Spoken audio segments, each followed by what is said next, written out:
Quand il va que je prêche, je vais prêcher.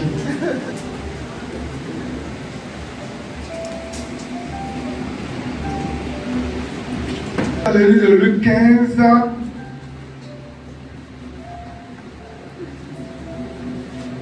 Et on va me lire à partir du verset 11. Et plein de courage. On a eu le Luc, chapitre 15, à partir du verset 11. Il dit encore, Et le Seigneur Jésus donne une parabole. un homme avait 2 fils. Le plus jeune dit à son père, mon père, donne-moi la part de bien Donne-moi la part de bien qui doit me revenir. et doit me revenir. Et le père leur partagea son bien. Verset 13. Peu de jours après, Mhm. le plus jeune fils, ayant tout ramassé, Mhm. partit pour un pays éloigné. Il fait son bagage, il quitte la maison familiale, il va dans un pays éloigné. Où il dissipa son bien en vivant dans la débauche. Il va dissiper tous les biens qu'il a pris pour aller dans la Débauche. débauche. Lorsqu'il On veut s'asseoir et puis il va continuer la lecture. Lorsqu'il eut eu tout dépensé, une grande famille suivait dans ce pays. Donc quand il va aller dans la débauche, l'argent qu'il avait là, on dit lorsqu'il a eu, il eut tout dépensé. Et il commença à se trouver dans le besoin. Mhm. Verset 15. Il alla se mettre au service d'un des habitants Donc du il a pays, dit qu'il n'avait plus rien, il allait se mettre au service de quelqu'un, il veut travailler. qu'il envoya dans ses champs garder le pousseau. Donc le monsieur va l'envoyer dans son champ pour aller garder ses pousseaux. Verset 16. Il aurait bien voulu se rassasier des carouges que mangeaient les pousseaux. Donc les pousseaux, on leur donnait des carottes pour manger. Donc comme il avait faim, à un moment donné, il avait bien envie de manger les animaux, la nourriture des pousseaux là. Mais personne ne lui en donnait. Donc on ne lui donnait pas. Verset 17. Étant rentré en lui-même, Étant entré en lui-même, il se dit, combien de mercenaires chez mon père ont du pain en à abondance. manger, oui. Et moi, ici, je meurs de faim. Verset 18. Je me lèverai, j'irai vers mon père et je lui dirai, mon père, j'ai péché contre le J'ai ciel péché et contre contre toi. le ciel et contre toi. Je ne suis plus digne d'être appelé ton Je fils. ne suis même plus digne d'être appelé ton fils. Traite-moi comme l'un de tes mercenaires. Verset 20. Et il se leva. Et alla Donc quand vers son père. il est rentré à lui-même, il a dit, mais tiens, je vais aller chez mon père. Je vais lui dire, je ne suis même pas digne. Traite-moi comme ton mercenaire. Voilà. Et quand il va entrer en lui-même, il va faire cette analyse-là. Vous voyez, il a fait l'analyse, mais il va faire quoi maintenant? Il va mettre en exécution. Allons-y. Comme il était encore loin, son père le vit et fut ému de compassion. Il courut, je ne suis plus digne d'être appelé ton fils. Libérons. Et l'en revêtit. Mettez-lui un anneau au doigt et des souliers aux pieds. Verset 23. Amenez le veau gras et tuez-le. Mangeons et réjouissons-nous. Mangeons et réjouissons-nous. Verset 24. Car mon fils que voici était mort et il est revenu à la vie. Il était perdu et il est retrouvé. Et ils commencèrent à se réjouir. Verset. Or le fils aîné était dans les champs. Donc le fils aîné qui était resté avec son père, il n'est pas allé à la débauche, puis il est allé au champ. Lorsqu'il revint et approcha de la maison, il entendit la musique et les danses. Donc il revient une fois qu'il y a la musique à la maison. Il demande, on dit, mais il y a quoi? Oui, allons-y. Verset 26. Il appela l'un des serviteurs et lui demanda ce que c'était. Verset 7. Ce serviteur lui dit, ton frère est de retour. Ton frère de retour. Et parce qu'il l'a retrouvé en bonne santé, ton père a tué le veau gras. 28. Il se mit sans avoir jamais transgressé tes ordres. Et jamais tu ne m'as donné un chevreau pour que je me réjouisse avec mes amis. 30. Et quand ton fils est arrivé, celui qui a mangé ton bien avec. Donc, je disais que c'est la fête de la jeunesse, normalement la jeunesse.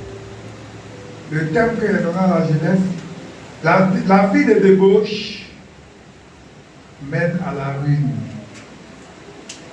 La vie de débauche mène à la ruine. Alléluia.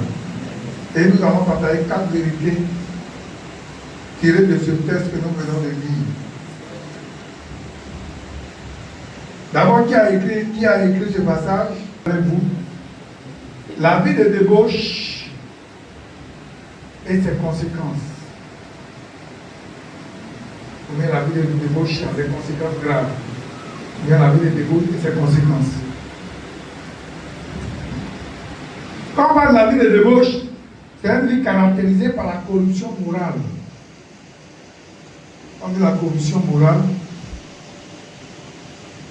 on dit tout ce qui est lié aux mœurs. Donc la vie de débauche, c'est un type de vie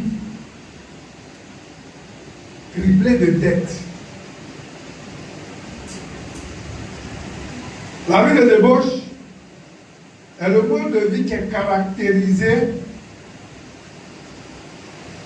par des abus, l'abus excessif des plaisirs, des sens. Donc on dit plaisir, des plaisirs excessifs, plaisir des sens.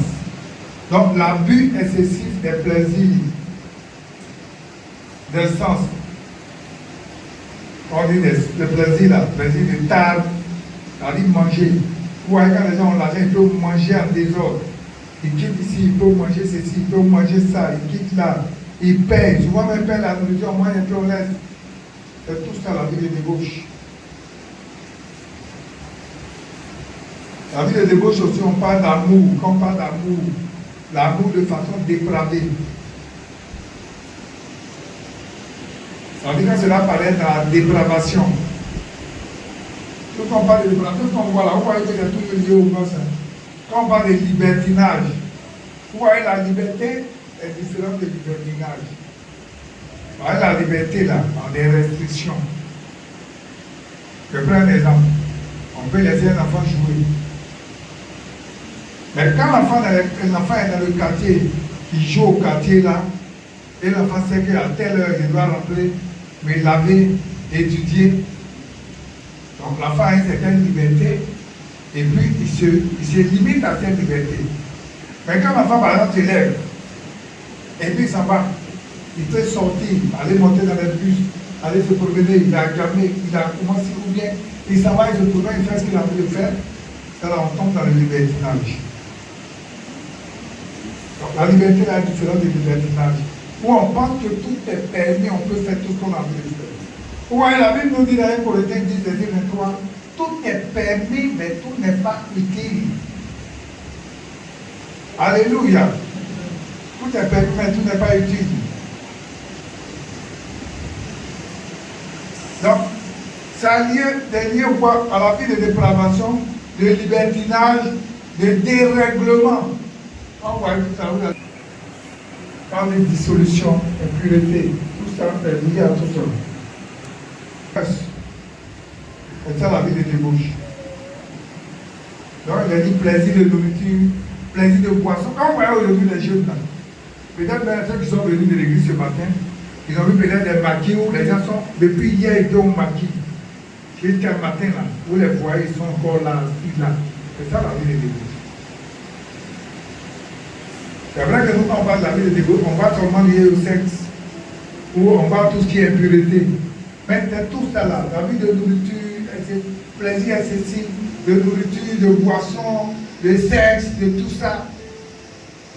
Vous voyez, les gens peuvent aller prendre une femme, plusieurs personnes peuvent coucher avec elle. C'est ça la vie de débauche. Alléluia. Donc cette vie de débauche, ça c'est ce que l'enfant a voulu faire. Il a dit à son papa, mais on est ici là. On sent que c'est une prison. C'est une prison, mais on est dans une maison, on ne peut pas sortir et autres. Donc c'est une prison. Vous voyez pourquoi on dit on ne veut pas que les enfants aient des portables à un certain âge de ça.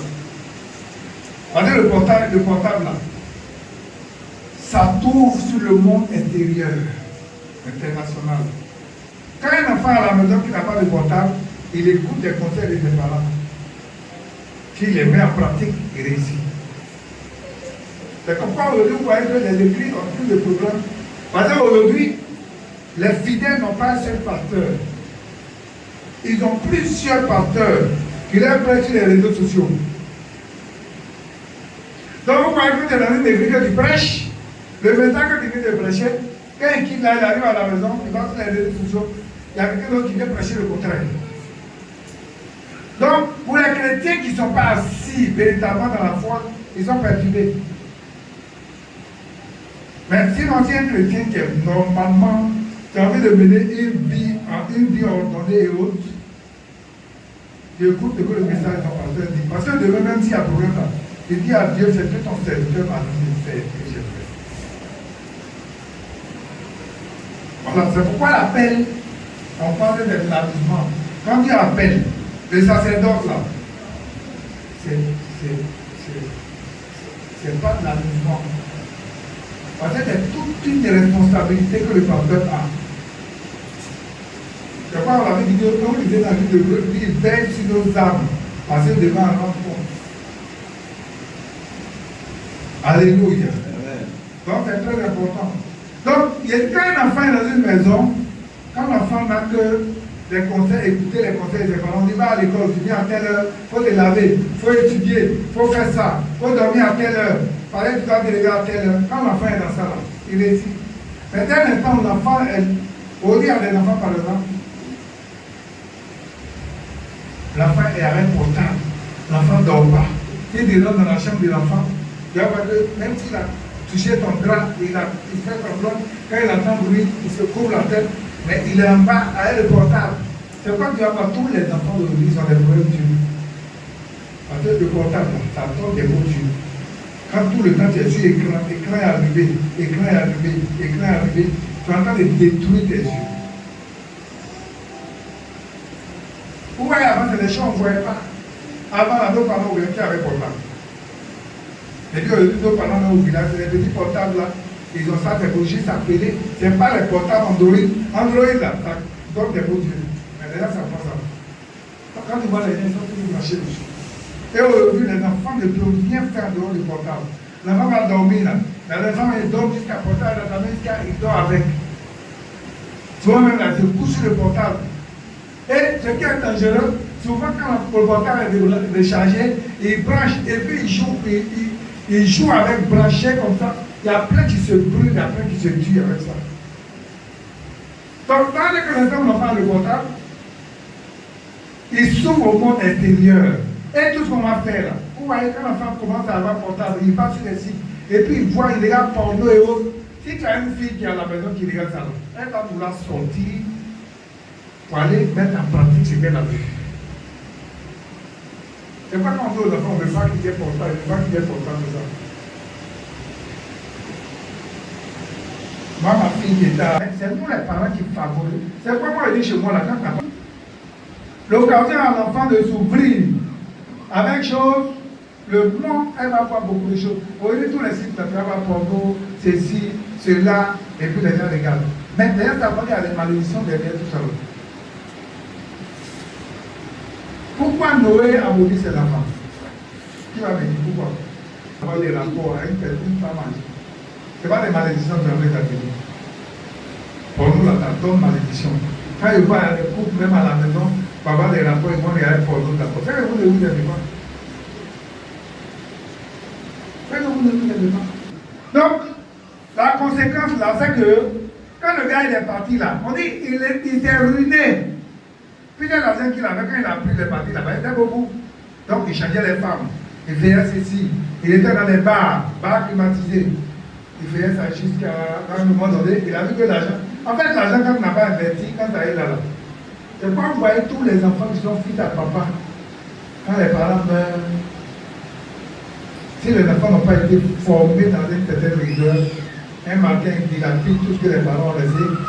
Un moment, les maisons là, on vend. Et bien, pourquoi ils n'ont plus? C'est quoi maison? On ne vend jamais maison. Même à la fin, quand il a fini de dilapider tout ce qu'il avait, Vous voyez que les filles là maintenant ne suivaient plus, parce qu'elles n'avaient plus rien.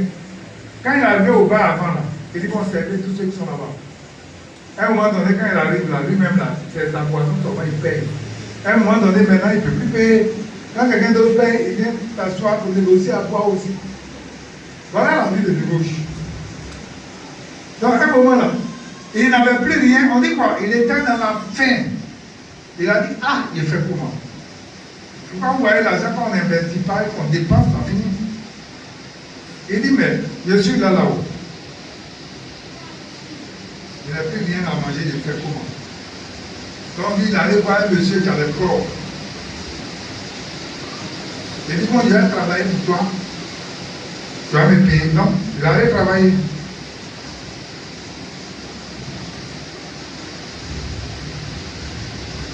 Donc quand il allait apprendre à travailler, ou peut-être que quelqu'un ne savait pas travailler avant, il allait apprendre à travailler. Maintenant, il travaille là, il voit la nourriture qu'on donne, les carouges qu'on donne au porceau. Il veut manger parce qu'il a faim, il ne sait pas quoi il va faire. Alléluia. Donc la vie de débauche là, voilà où ça entraîne. C'est pas vrai qu'à l'église on dit on ne boit pas. Pas parce que la boisson elle est interdite, non. Ça mène à la ruine, ça mène à la faim. On est quand il n'a plus rien maintenant. Tu vas voir que tous les gros plats que tu manges, tu ne peux plus avoir. Tu es obligé d'aller mendier. C'est quoi il est mieux, même le gaspillage. Si vous savez que c'est un péché grave, vous allez faire attention à ça. La Bible dit que Jésus a fait multiplier le pain et puis le poisson. Qu'est-ce qu'il a fait? Hein? Ils ont ramassé le leur. Vous savez quand il panier. Un enfant, vous habituez un enfant à vivre comme ça, où il allume tout, il ne se gêne pas. Il fait quoi? Maintenant, le Dieu, ça va vivre chez les gens. Il va dire, on me maltraite ici. Oui, parce que le comportement qu'il a appris chez toi là, où il ne sait pas qu'on lave douche, il ne sait pas qu'on allume tout, et puis on s'en fout. S'il n'y a personne, il faut éteindre. Ou bien on ouvre l'eau. Souvent, ça va les laver, on ouvre l'eau, on va puiser l'eau dans un seau. Et puis l'eau là, ça remplit jusqu'à ta coupe. Et puis on est là en train de faire autre chose. Mais si tu apprends un enfant à faire ça là, il n'a pas connu ce qu'on appelle la vie de souffrance. Demain, quand il va aller vivre chez les gens, parce que quand nous savons pas nos enfants là, il ne faut pas tout laisser avec nous. Ils vont aller vivre chez les gens. Et quand ils vont aller vivre chez les gens, ils vont dire à papa, maman, ici le dit ici là, ma petite elle est méchante, elle ne m'appelle pas. Parce que tu as appris la vie de facilité. Ici là, tu es ici là. L'eau est là, nous, l'eau est là, quand on te pousse, le ventilateur va arriver, mais il peut aller peut-être habiter quelque part où on s'en va puiser l'eau dans les pompes, on fait comme ça avant, ou bien on prend pied, on fait ça là, comme au village. Il faut puiser l'eau encore à la maison. Tu vas dire, ah, ici, là, c'est difficile. Moi, il ne veut pas rester ici, il va aller à l'internat. Tu ne veux pas. Mais oui, nous, on a jamais fait internat. Nos parents n'ont pas vraiment payé internat. Donc, nous, là, la vie de, ce qu'on appelle la vie de difficulté, là, on a connu ça. Moi, si tu es avec moi, on ne peut pas t'entendre. Parce que, il faut que tu comprennes que la vie, là, un enfant, on le prépare dès le bas âge à affronter les difficultés de la vie. Aujourd'hui, là, nous avons plus de moyens que nos parents. Moi, aujourd'hui, nos enfants, là, ils sont allés à l'école, ils ont payé tous les maris, voilà, tous les parents, là, ils ont envie de vous voir ici. C'est pourquoi on parle sur vous. On va battre là, c'est pour ça. Pas parce qu'on est fou, mais c'est parce qu'on veut vous voir réussir. Donc, quand quelque chose, un enfant fait quelque chose qui n'est pas bon, tu es obligé de venir l'appeler pour dire je ne suis pas d'accord, il ne faut pas faire ça, faire ceci, faire cela. Hier, quand un enfant, toi, il doit passer son temps à regarder la télévision sans faire les exercices, il va parler PPT. Aujourd'hui, l'année scolaire, là, cette année-là, vous voyez que quand vous allez vivre les trimestres, c'est pas long. Et puis il n'y a pas d'indépendance. Moi, je vais prendre mon indépendance. Donne-moi ce que j'ai, je vais partir. C'est ce qui est arrivé. L'autre, il a préféré rester là encore. Pour attendre le temps de... Mais lui, il dit non, lui, donne-moi ma part de bien, je vais partir. Donc quand on lui a donné la part de bien, comme il n'a pas souffert, pendant 5 ans, il n'a pas souffert pour avoir quelque chose. Il n'a pas souffert. Donc quand on lui a donné l'argent et la vie, il a dit, ah ben c'est beaucoup. Et puis il est parti. C'est l'indépendance. Voilà. Mais parce que quand tu n'as pas appris à gérer la vie, Alléluia. Amen. Donc ça c'est le premier élément par la prise de conscience. Après le verset,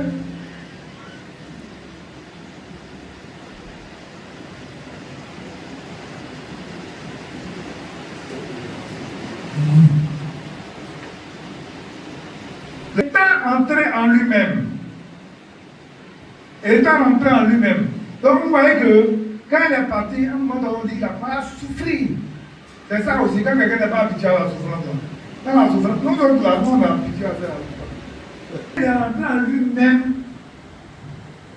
Donc on appelle la prise de conscience. Donc, la prise de conscience, là, ça amène où ça amène à la repentance. La prise de conscience est différente de l'orgueil. Hein. Parce qu'il était rentré dans l'orgueil, il dit moi-même, moi je suis là, c'est moi-même, je vais aller me mettre, je vais demander pardon, je ne vais pas. Mais on dit qu'il a vu sa situation, il a pris conscience. Il est rentré en lui-même, il a dit non, cette situation ne peut pas perdurer tout le temps. Il faut que je prenne la porte. Donc vous voyez que la prise de conscience là, ça amène à la prise de la bonne décision. Donc, ça l'a amené à prendre une bonne décision pour dire non. Au lieu de rester ici souffrir, moi je vais partir chez mon père. Je vais aller chez mon père, je vais dire non, mon père, je ne suis pas digne d'être appelé ton fils.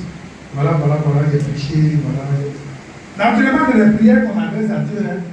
Quand on pose les actions, ah Seigneur, il ne s'est même pas dit, voilà, je reviens vers toi. Mais il y a des gens, au contraire, il y a des gens, quand ils sont dans les situations, ils veulent rester dans le monde. On avait écrit là, il écrit là-bas. Mais il est mieux de venir vers ton Père. C'est-à-dire qu'il vient vers le Seigneur, il dit, ah Seigneur, c'est vrai. Je sais que je me suis égaré, aie compassion de moi. Vraiment, voilà. Et puis on revient dans les mains du Seigneur. Et c'est ce que le jeune homme a fait. Il a pris la bonne décision. Et ça, on appelle la prise de conscience. Bien aimé, pourquoi quelqu'un réussit là, c'est ça. Quelqu'un ne prend pas conscience de ta vie. Tu ne peux pas réussir.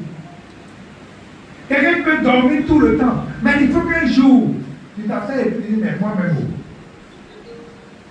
j'ai tel âge aujourd'hui, mais je ne vais pas rester tout le temps sans dormir. Il faut que je change, il faut que je fasse quelque chose. Alléluia. C'est la bonne décision qui fait qu'aujourd'hui, là, vous voyez tous les jeunes gens qui se battent. Quand on dit je sors, je vois les jeunes gens. Les jeunes, tu les vois, on fait poulet africain ici, et le nom. Tu les vois, on fait pop ici. Avant, les jeunes, ils valaient que les bananes. On a pris la bonne décision. Parce que pour que quelqu'un prenne une bonne décision pour réussir, il faut qu'il prenne conscience. Prends conscience de quoi? Prends conscience de la situation de ma famille. Ah, ma famille souffre. Il faut que je fasse quelque chose. Prenez des décisions par rapport à quoi? Il faut que je prenne conscience. Regardez Néhémie. On dit Néhémie là, il était un chanteur du roi. Il avait tout. Il avait la nourriture dans le palais là. C'est quel plat on ne prépare pas là-bas. Néhémie a tout ça. C'est lui qui va donner le vin au roi. Donc ça veut dire lui-même là, il goûte d'abord avant de donner au roi. Les chansons là, c'est son rôle. Il goûte le vin. Alors ça n'est pas du bon vin. Le roi ne peut pas boire ça. Mettez ça là-bas, mais il y a après. C'est comme ça. Mais Néhémie a vu tout ça, il a dit non. Il a même mauvais visage. Le roi lui dit qu'est-ce qui se passe? Il dit mais comment est-ce que je peux être heureux? Je peux être heureux si mon pays est détruit. La tête de mes ancêtres là, voilà ce qui se passe là. Et vous voyez, c'est ça qui a fait que le roi a dit bon, qu'est-ce qu'il faut faire? Et il dit non, si le roi peut me donner l'occasion d'aller, il va aller répartir les ruines. Et je risque d'aller les ruines. La prise de décision, bien aimé, tant que quelqu'un n'a pas pris conscience de quelque chose, ça ne changera pas. Il faut que tu prennes conscience. Vous dites dans telle situation, là, il faut que ça change. Et puis ça va changer. Regardez Jacob. On dit Jacob là. Sa maman était enceinte, quand elle allait consulter, on lui dit il y a 2 enfants dans ton ventre. Mais le plus petit là, c'est là le plus grand. Hein? C'est pas qu'on a dit à maman de Jacob les femmes. Il y en a même qui n'ont jamais vu la vie. Donc, ils me regardent comme ça, elle est tout. Il y en a appelé Esau. Et puis Jacob. Mais on dit le petit là.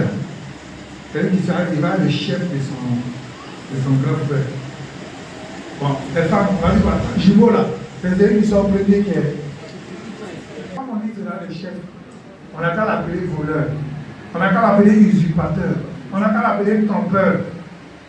Elle ne comprenez pas. En tant que maman, un enfant, on dit cela, le chef, on appelle béni, ou bien restauration, ou bien je ne sais pas quoi. Ça dit des noms de bénédiction. Mais au contraire, les parents lui donnent le nom de trompeur, usurpateur, ceci, cela. Mais vous voyez, à un moment donné, lui-même, il a pris conscience. Il a dit non, cette situation, ça a toujours influencé ma vie. Il faut que ma vie change. Et il a dit qu'il a lutté avec l'ange. Jusqu'au petit matin, l'ange l'a tapé. Il a dit, mais tu t'appelles comment? Il dit, il m'appelle Jacob. Il dit, tu vas plus t'appeler Jacob. Ton nom là, c'est Israël. Vous voyez? Donc, c'est parce qu'il a pris conscience pour dire non, il faut que la situation la change. Il faut que ça change. Bien aimé, la prise de décision, ça fait basculer les choses dans le monde des ténèbres. La prise de décision de Ruth a pris conscience. Pour dire ma famille même là, c'est une famille maudite. C'est vrai, mon mari est décédé. Mais qui reste ici avec mes parents là? Je ne sais pas comment je préfère m'attacher à Naomi. Il va aller en Israël. Là-bas, le Dieu d'Israël va changer mon histoire. Donc, la prise de décision, c'est-à-dire qu'elle a pris conscience, il a amené à prendre une décision, ça fait que sa vie a changé. Que le Seigneur nous aide à comprendre ça. Elle a pris conscience, elle a pris la bonne décision, il va mettre en exécution la bonne décision qu'il a prise. Retour à la carte départ, ou bien retour à la maison familiale. Donc, quand on disait par le verset 18, on dit je me lèverai, j'irai vers mon père, je lui dirai, mon père, j'ai péché contre le ciel et contre toi. Donc, il va mettre en exécution. Qu'est-ce qu'il va faire? Il va aller vers son père. Il y a beaucoup qui s'écartent. Mais la raison, quand Dieu leur parle de façon sincère, il revient vers leur père. Ah, papa, j'ai fait ceci, j'ai fait cela, je demande pardon. Il revient vers son père. Il va faire quoi? Il va demander pardon. Donc il demande pardon. Quand le papa aussi va accepter le pardon. Quel père va venir, il va y parler une fois. Au contraire, il était content. Parce que c'est pas comme de l'autre jour, il y a le téléphone. Le gars est parti, on ne savait pas où il était. Il est vivant, il est mort, il est où? On ne sait pas. Et puis un matin, il revient. Mais imaginez la joie de son père. Donc il accepte le pardon. Il va faire quoi? Organiser un festin. Donc vous voyez que quand on prend conscience et qu'on prend la bonne décision, tout ce qui est autour là, c'est quoi? C'est la décision. Vous voyez, quand il va vers son père, vous voyez que c'est la joie qui l'anime. Il retrouve la joie, il retrouve la vie, il retrouve la famille, il retrouve la restauration. C'est pas bien aimé, il est bon pour nous de revenir vers notre père. Les gens sont allés dans Marabout, ils font jusqu'à et puis à rien de fond. Marabout ne peut pas rendre quelqu'un heureux. Je vous dis, je vous répète toujours. Marabout, même quand il est dans le voir où il est assis là, lui-même, n'a pas besoin d'avoir le discernement. Parce que lui-même assis là, sur la salle, il est là, tout est sale autour de lui. Et puis on te dit, donc lui là, il rend les gens heureux. Lui là, il peut faire avoir le bonheur.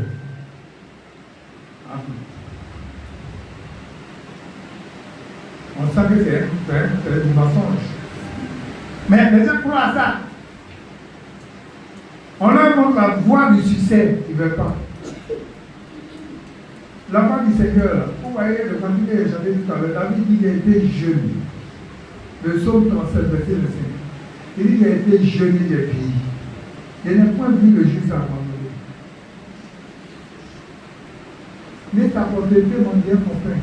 Au contraire, il est toujours compatissant, il prête. Ça veut dire que le juste, il a toujours ça et puis il donne. Et puis ta famille est toujours bénie. Ouais. David, c'est David qui dit ça. David était derrière le troupeau. Dieu dit allez prendre derrière le troupeau. Il a établi roi. Dieu l'a béni. Après David, ses enfants étaient assis sur le trône. C'est David qui parle au soir de sa vie. Il dit, moi, il a été jeune, il est vieilli. Je n'ai jamais vu le juste là abandonné. Ça veut dire des justes là. Le Seigneur ne va pas t'abandonner. Quel que soit Alpha, le Seigneur aura pu nous saluer sur toi. Et puis il faut rester accroché au Seigneur. On va venir. La troisième vérité, on a déjà vu le tour à la maison familiale. Quatrième vérité, on va parler maintenant de son frère. On dit quand l'enfant est revenu, son grand frère il était aigri. On dit qu'il est rentré dans la colère. Il était aigri, mais pourquoi il y a quoi là-bas? On dit non, son frère est venu. Verset 28, on dit qu'il s'est mis en colère. Donc son frère, au contraire, son frère aussi, au lieu de se réjouir, vous voyez les frères sorciers là, c'est ça. Parce que c'est la jalousie. Pourquoi lui l'amène les bâtés et puis il revient ici encore? Pourquoi lui n'est pas mort là-bas et puis il revient? C'est ça, c'est ce que veut dire son comportement. On est mis en colère. Donc la quatrième vérité, ne pas manifester son mécontentement face à la bonne nouvelle, face à la réussite des autres. Quand quelqu'un réussit, ils sont aigris. Quand quelqu'un a réussi, là, ils ne sont pas contents. Il y a des gens quand on dit non, il y a une naissance, ils ne sont pas contents. Mais il y a des gens où les parlez funérailles là, ils sont dans tous les funérailles. Quand on dit funérailles au village, quand ils ne sont pas leur famille, ils sont là-bas. Parce qu'il faut qu'on les voit. Il y a des gens qui n'ont pas avec les filles de mort. Il y a des gens tous les parents de funérailles là, ils ont ça. Donc il y a un tricot de funérailles là, ils ont ça. Ils font correction. Moi, vous me voyez, moi, vous me voyez porter avec des tricots de funérailles. Vous m'avez porté avec des tricots de funérailles. Hein? Vous qu'on appelle les malades. Voilà. Donc, je pense qu'on a fini.